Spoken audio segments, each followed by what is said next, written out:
Hello ladies and gentlemen, welcome to the SmackDown February 15th review. This is the last show before Elimination Chamber on Sunday. What do we got?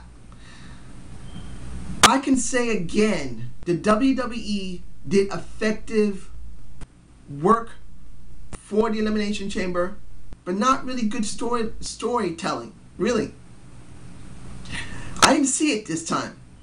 Again, the WWE is really trying to give more effective build for the show, the pay-per-view show, but the storylines just don't feel like they've been done properly enough at all. There's stuff there, but it just feels like it's incomplete. So, what do we got here? We open with Show again. We opened before with Show. We open again with Big Show. I don't want to see him anymore. I don't hate Big Show, but I really would have wanted something different. Now, we did get something different near the end of Big Show's segment. We got Jericho, and then we got Booker T.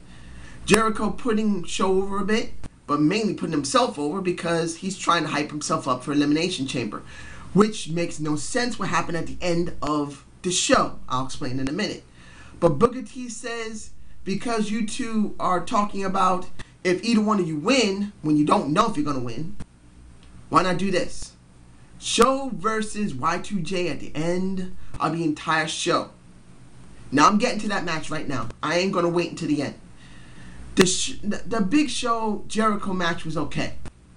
But really, it would have been better to have some type of DQ or count out. Because having Jericho do the job, the Big Show, I wouldn't have mind seeing Jericho get his ass kicked after the match. Fine. That would have been okay. But seeing him get the TKO punch, the super punch, really, I didn't feel that was the right thing to do in this particular situation. Really. If you're trying to push Jericho, but then you knock his ass out, why? I know you want to try and make him credible enough that he can go after someone at Elimination Chamber or WrestleMania, but letting him get knocked out, seriously, I don't feel like that was the right thing to do. It wasn't a bad match, but the point is the ending really was wrong. That's just by my humble opinion, ladies and gentlemen. Leave me a comment below what you think. Now, I'm going to say this. Fandango. Why are we still seeing him instead of him being presented? How long has it been? Quite a while. I don't want to see the guy no more. Either bring him on the shows or just stop doing it because there's no point in it. I'm bored with him. Not saying I'll be bored with him when he's finally shown. I'll be very interested to see if he could go in the ring, talk well, and they'll give him a good character.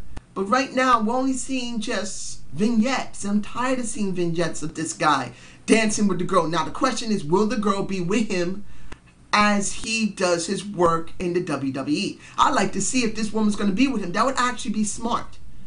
Let him have a woman manager. Whoever he's dancing with, let him have her. If he comes out by himself, I'm going to feel very interested about him.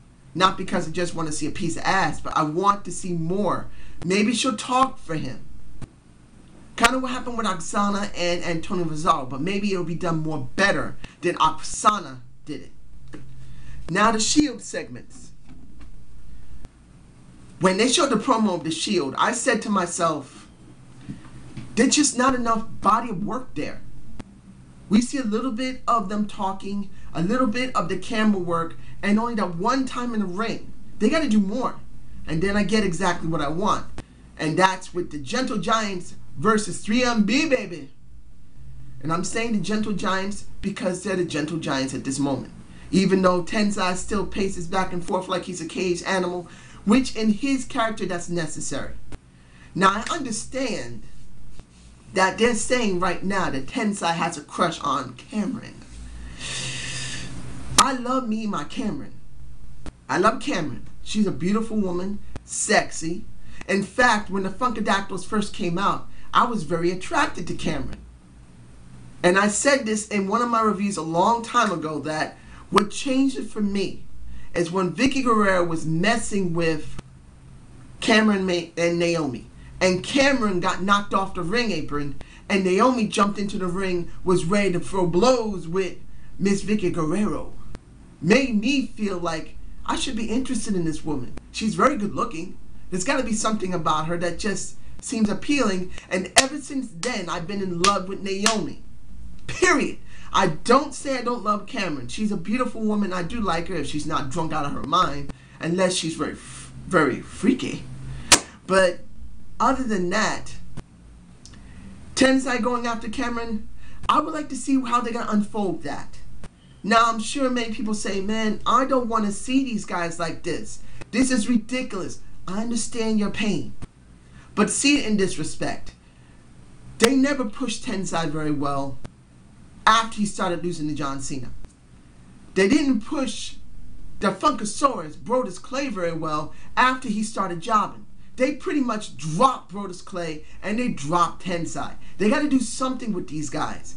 So bringing them up the way they are, yes, their faces, yes, they're dancing around. It's all right. Look, think of Rikishi with Grandmaster Sexay and Scotty 2 Hotty. Come on. Everyone loved those three. This is a bite off of that. I said this with Brodus Clay, Naomi, and Cameron. That is a bite off of those three men. Now it's 4. You got 2 beautiful women. And then you got 2 giants. They still easily can be turned heel. They can keep the girls together with them and turn them heel. And then you could, theoretically, throw the girls into the Divas division, still do what they need to do with their men, and these guys can become very monstrous heels. When was the last time we saw 2 monsters together in the tag team division? Tell me. When was the last time? 5 years ago? 6? If you're not counting the Brothers of Destruction, Kane and The Undertaker, take them out of the equation. When was the last time you saw 2 monsters go at it in the ring as a tag team? It's been quite a while. So let's see in this respect that 2 monsters that are gentle giants at this moment can turn heel when they believe they can be turned heel, and then you'll have 2 heel females that can go into the Divas division from time to time as long as they're still with their men. And I wish to say that the girls had the poom pooms. I love my Naomi shaking her pom-pom. I said poom pooms because you see those booties bounce, baby. You see those booties bounce? Yeah. Sorry.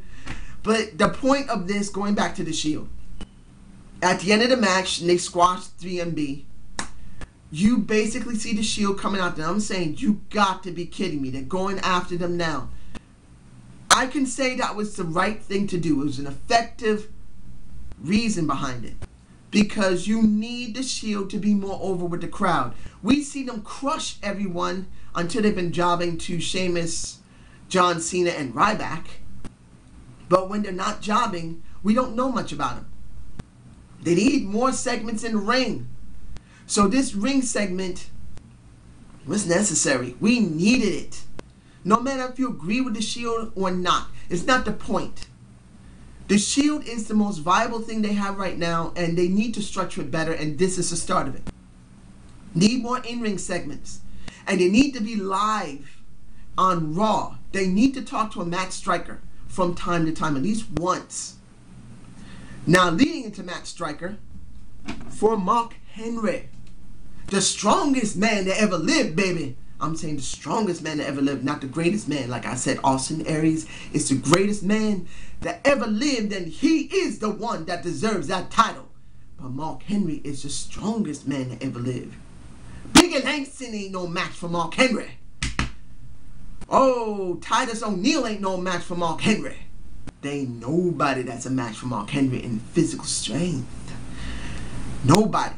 And he took on Randy Orton. And Randy Orton did a DQ on this, which was the right thing to do. Having a DQ in their match when they're both going to be in the Elimination Chamber was the wisest thing to do. Now, I would have been happy, like I said with Big Show and Chris Jericho, there had been some type of count out or something. They could have had Alberto Del Rio interfere and let there be a count out. Then neither one of them had the job. This was the right thing to do. Have one of these guys disqualify the other and leave it at that.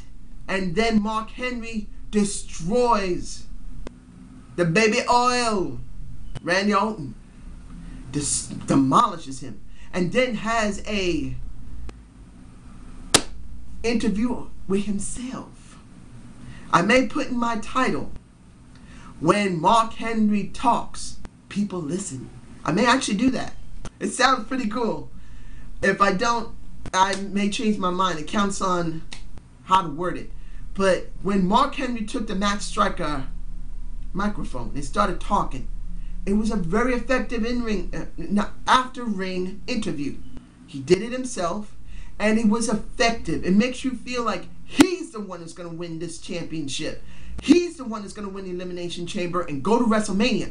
That's how it felt for me with Mark Henry.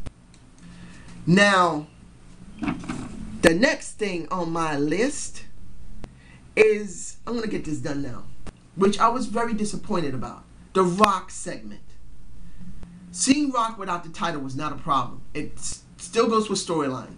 Seeing CM Punk on the Titantron with the belt with Paul Heyman was a good touch.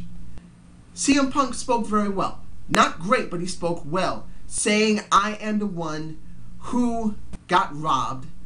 I am the one who's going to win. I am the one that is the best in the world, generally speaking. And I'm going to win Elimination Chamber. Okay, it wasn't a great segment, but it was good compared to The Rock.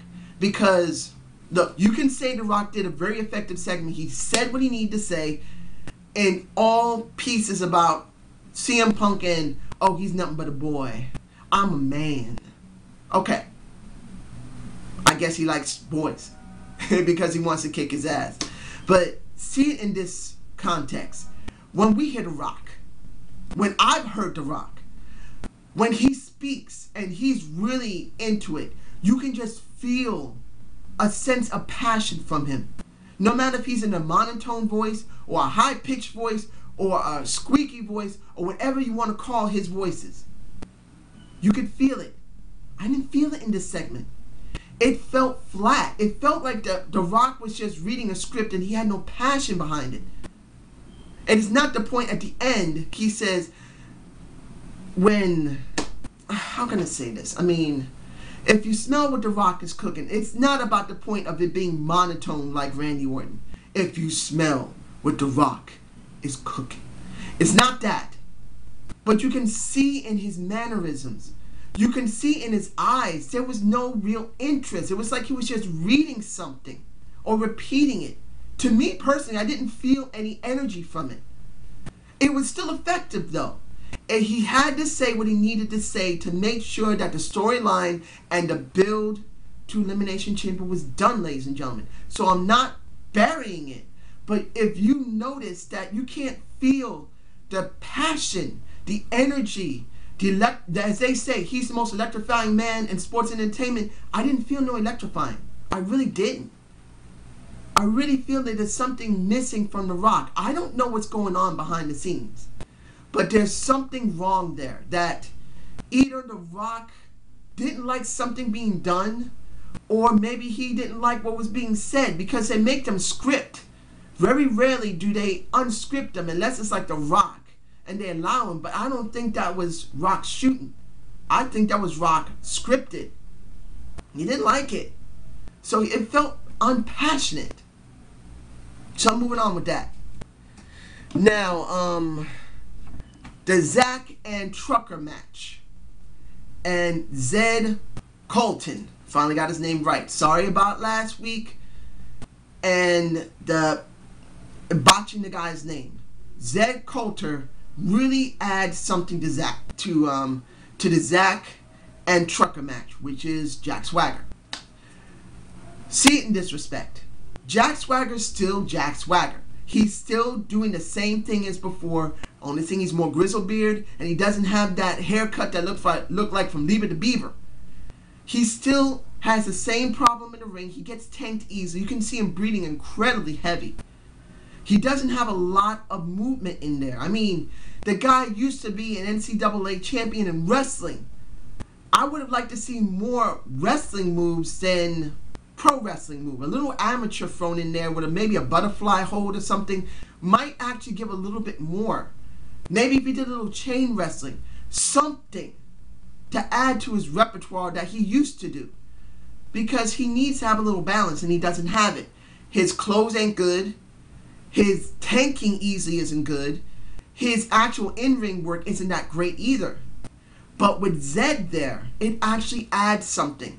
I said it before and I'll say it again. These look like two damn truckers who are rednecks who are just coming out of the bar and just causing some trouble, which is not a bad thing. I don't know where they're going to go with this. How far are they going to push him? There's no guarantee they're going to push him very far. And there's no guarantee if they push him up our ass, we'll be very interested. There's a good chance that this will fail the moment it gets something. But at least you can say on the WWE's part, they are giving us something different with Jack Swagger. The trucker needed something different. I'm hoping they'll change his clothes. I'm hoping he'll start working a little bit more on not getting so tanked, and really need to do more work on his in-ring work, because I didn't see it. There's just, that's it. Now, how can I say this? The Layla and Tamina match, and this is where I feel very upset. You see, you got two good women. Tamina's not bad in the ring. She's not. Layla's not bad in the ring. She's not. Tamina is a good-looking woman. Layla is a gorgeous-looking woman. Tamina can make you hard out of your mind. Sorry if ladies are hearing this. I'm just going by the demographics as a man of 18 to 35. Layla can make you squirt. Say again, I'm sorry. But the problem here is this. They're doing so much stuff with these two and the entire Divas division on the internet, on mobile phones, on the C shows or the D shows, NXT, if they still do Superstars. I don't even know if it's still on. I haven't looked. And when it comes to the problem here is those shows are not your main staple. SmackDown and Raw are your staples, and from time to time you must have both or any one of these women who are in the division be seen, have their own ring segment, have their own interview to hype up something that's going to happen in a pay-per-view. Elimination Chamber is going to have Tamina and Caitlyn. Have we heard anything on Tamina? No, we haven't heard none from SmackDown and Raw. They don't let her talk. Have you ever heard anything from Caitlyn? No, they don't let her talk on SmackDown and Raw. Maybe on NXT, maybe on but not in the main A and B shows. And this is where the thing completely falls apart. There's a good chance that they could get this thing over if they just structured right now, not doing it. So anyone who's watching the Divas, yeah, they see a nice piece of ass and tits in Layla and Tamina. You could say that. It could be Layla and Alicia Fox, or Layla, even the woman I love, Naomi. But if there's no structure, if they don't have them having any in-ring segments where they get to talk on the mic, like Trish Stratus used to do and Lita, and a whole bunch of other different women champions. Hell, Victoria, who is terror right now. She used to get an in-ring segment from time to time, but they let the women talk. I am completely sick of this. I'm tired of seeing the Divas get screwed like this. I'm very tired of it and bored with it. And am I having any expectations about the match? Hell, I think it's going to be a pre-show match. Even though it's announced it's going to be an Elimination Chamber, I think it might be pre-show. So I'm just going to leave it at that. Now, the Miz and Cody Rhodes match. It's a repeat from last week. And the one thing I can at least say, the match wasn't a bad match. I was actually glad to see them pushing the injury for the Miz. I'm glad the Miz did it properly. Seeing the figure 4 leg lock was important for the Miz. He had it handed off by Nature Boy Ric Flair. He needed to eventually do it. He needed to start using it. So going up against Cody when it looked really sloppy, he was supposed to wear down Cody first before throwing it on. But in this case, because they're showing a very bad injury that hopefully will be healed, which it won't, it was necessary. I'm glad to see the figure 4 being used, period. It doesn't mean that structure of that match was good at the end. It was sloppy. He should have wore him down first in his legs before he put it on. But still, it was okay. It's important that people who are going to be pushed, hopefully a little more than the mid-card, or if they're going to stay in the mid-card, who's going to be holding a title, possibly with The Miz, he needs to be over and needs something that will make a signature victory work. And that's the figure 4. So that's what I saw with that. And in the end of this entire show, how do I rate it? B-. There were things that were done effectively. But was there storytelling? No. Storytelling seemed to be put to the wayside to make sure they build properly towards the show, making sure the people who need to be seen get seen. People who need to be together need to be together. Trying to give some interest for Elimination Chamber, pairing some people up together. That was effective work. But was it effective storytelling? No. I don't see effective storytelling. Doesn't mean there isn't some there, but it's just not effective. So my expectation of this Elimination Chamber is not very high. I just don't feel it there. So this is like a B- show. It was effective work, but there's just not really any storytelling at all. And I feel empty about that. So I hope you liked the Zane's View of SmackDown February 15th.